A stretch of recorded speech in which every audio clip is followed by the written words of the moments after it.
তাহলে কি সাকিব ভাই আর রাজকুমার ছবির অনলাইন প্রমোশন শুরু হতে চলেছে 28 মার্চ থেকে?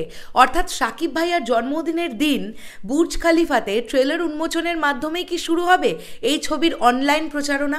মানে আমি বলতে চাইছি, এই যে ছবির টিজার, ট্রেলার, গান ইত্যাদি ইত্যাদিগুলো যেগুলো আসবে, হিমেল আশরাফ ভাইয়ার তরফ থেকে জানতে পারলাম যে আগামী সপ্তাহ থেকে কিন্তু এই প্রচারণাটা শুরু হবে। মানে এই রাজকুমার ছবি রিলেটেড জিনিসপত্রগুলো অনলাইনে অ্যাভেলেবল হবে। ভার্সেটাইল মিডিয়ার অনলাইন, ভার্সেটাইল মিডিয়ার যেটা অফিসিয়াল ইউটিউব চ্যানেল, সেইখান থেকেই জিনিসপত্রগুলো আসবে।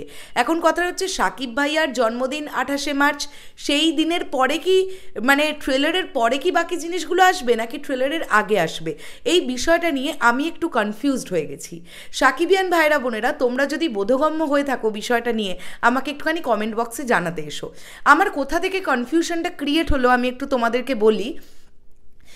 হিমেল আশরাফ ভাইয়া তিনি যখন মঞ্চে তার কথাগুলো বলছিলেন কিছুক্ষণ আগে সংবাদ সম্মেলনের, তো তার অংশটা তিনি যখন বক্তৃতাটা দিচ্ছিলেন, তখন তিনি এই কথাটা বললেন যে প্রথমে রোম্যান্টিক গান আসবে, তারপরে আরও একটা গান আসবে, তারপরে টিজার আসবে, তারপরে ট্রেলার আসবে, এরকম করে তিনি বললেন। ঠিক আছে, কিন্তু আমরা শুনতে পাচ্ছি যে নেক্সট উইক অর্থাৎ পরের সপ্তাহ থেকে কিন্তু রাজকুমার ছবির অনলাইন প্রচারণা শুরু হবে। আজকে অলরেডি 20 তারিখ চলে গেল। নেক্সট উইক মানে হচ্ছে, আমরা ধরতে পারি যদি এখন থেকেও পরের সপ্তাহ, এক সপ্তাহ পর ধরি, তাহলে 27 তারিখ বা 28 তারিখ, ওই সময়টা যদি ওই সময় থেকেই শুরু হয় রাজকুমার ছবির প্রচারণা, অনলাইন প্রচারণা, তাহলে কি আমরা এভাবে ধরতে পারি যে আগেই ছবির ট্রেলার চলে আসবে? মানে সর্বপ্রথম রাজকুমার ছবির তরফ থেকে দেখানো হবে ট্রেলার, যেটা দুবাইয়ের বুর্জ খালিফাতে উন্মোচন করা হবে সাকিব ভাইয়ার জন্মদিনের দিন। তার আগে কি আমরা কিছু পাবো না? এখন এটা জানার পরে বেশ কিছু সাকিবিয়ানরা তারা বলছেন যে অনেকটা দেরি হয়ে গেল না প্রমোশনটা শুরু করতে? মানে 28 তারিখের পর আর কয়েকটা দিনই মাত্র বাকি থাকবে, এত ঘাড়ে ঘাড়ে ঘাড়ে ঘাড়ে জিনিসগুলো কি দেওয়াটা ব্যাপারটা খুব ভালো হলো কি? আমি কিন্তু তাদের সঙ্গে একদম একমত। মানে আমার মনে হয় যে যথেষ্ট টাইম কিন্তু রাজকুমার টিম পেয়েছিল, যে তারা আগে থেকে টুকটুক টুকটুক করে একটু পোস্টার দিল, গান দিল, টিজার দিল, ট্রেলারটা না হয় দেখানোর জন্য বুর্জ খালিফার দিনটা বা 28 মার্চের এই দিনটা, শুভ দিনটা তারা বেছে নিলেন, খুব ভালো কথা। কিন্তু তার আগে থেকে যদি অনলাইন প্রচারণাটা শুরু করা যেত, তাহলে আমার মনে হয় যে পোস্টগুলো আরও অনেক বেশি রিচ পেত। 28 তারিখের পরে আর সর্বসাকুল্যে বাকি থাকবে 12 থেকে 13 দিন ছবি রিলিজের।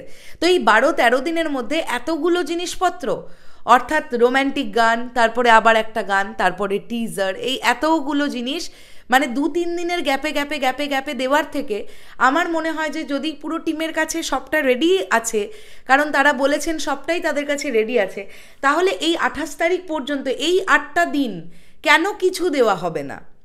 মানে আমার এটা জাস্ট একটা প্রশ্ন। মানে আমি এই প্রশ্নটা সাকিবিয়ানদের কাছেও রাখতে চাই। তোমরা কি এমনটাই ভাবছো যে আমি যেমনটা ভাবছি? আমি সিরিয়াসলি তোমাদের কাছে একটু এটা জানতে চাই যে তোমরা কি ভাবলে ব্যাপারটা নিয়ে, তোমাদের কি মনে হলো? নাকি আমরা এরকম দেখবো যে 28 মার্চের আগে রোম্যান্টিক গানটা চলে আসবে, তারপরে আমরা ট্রেলার দেখতে পাবো বুর্জ খলিফায়? নাকি সেই 28 মার্চ ওই সাকিব ভাইয়ার জন্মদিন উপলক্ষেই প্রচারণা শুরু করা হবে, তারপরে যাবতীয় জিনিসগুলো আসবে? কি হচ্ছে বিষয়টা আমি একটু কনফিউজড হয়ে গেছি, তাই জন্যই এই ভিডিওটা তৈরি করলাম। তবে যদি এটাই হয় যে 28 মার্চ থেকে প্রমোশন শুরু হবে, অনলাইন প্রমোশন, আমার মনে হয় যে একটা কমপ্লিট একটা সুন্দর সময় পেয়েও কিন্তু রাজকুমার টিম কাজে লাগাতে পারলো না, এটা আমার মনে হয়। কেননা একটা ছবির প্রমোশন কিন্তু অত্যন্ত গুরুত্বপূর্ণ। আর ধীরে ধীরে যদি অনলাইনে ব্যাপারগুলো অ্যাভেলেবেল হতো, ধরো রোম্যান্টিক গানটা প্রিয়তমার সময় আমরা কি দেখেছিলাম, তাই না? কি পরিমাণ হুড়হুড় করে ভিউজ জেনারেট করেছিল। যদি এই ছবিটা রিলিজের মোটামুটি প্রায় দিন 15-20 আগেই রোম্যান্টিক গানটা চলে আসতো, সেক্ষেত্রে তো অনেক ভালো হতো। মানে ঈদ আসতে, মানে রোজার ঈদ আসতে আর মোটামুটি আমরা বলতে পারি এই 20 দিন মতনই বাকি আছে, তাই না? 20 দিন মতনই বাকি আছে। তাহলে সেই দিকটা মাথায় রেখে যদি এখন থেকেই প্রচারণাটা শুরু করা হতো, প্রথমেই যদি মেকার্সরা ঠিক করে থাকেন রোম্যান্টিক গানটাই সবার আগে দেবেন, যদি তাই চলে আসতো একটা অ্যানাউন্সমেন্ট, আগের দিন একটা অ্যানাউন্সমেন্ট হলো সোশ্যাল মিডিয়ায়, কিছুই না যে আগামীকাল আমরা আমাদের রোম্যান্টিক সংটা নিয়ে আসছি, পরের দিন যদি গানটা চলে আসতো, আমার মনে হয় অনেক বেটার, অনেক সময় ধরে তারা প্রমোশনটা করতে পারতেন। যাই হোক, এই বিষয়টা নিয়ে তোমাদের কি বক্তব্য অবশ্যই কমেন্ট করে জানাও। দেখো, আমাদের থেকেও অনেক বেশি বুঝবেন রাজকুমার টিম, টিম, তারা যেটা ডিসাইড করেছেন নিশ্চয়ই অনেক কিছু ভেবেই করেছেন। তাদের ভাবনাকে অবশ্যই সম্মান জানিয়ে আমি আমার বক্তব্যটা রাখার চেষ্টা করলাম। শেষ করলাম ভিডিওটা, দেখা হচ্ছে আবার খুব শিগগিরই। তাহলে এখনের জন্য সকলকে বললাম টাটা।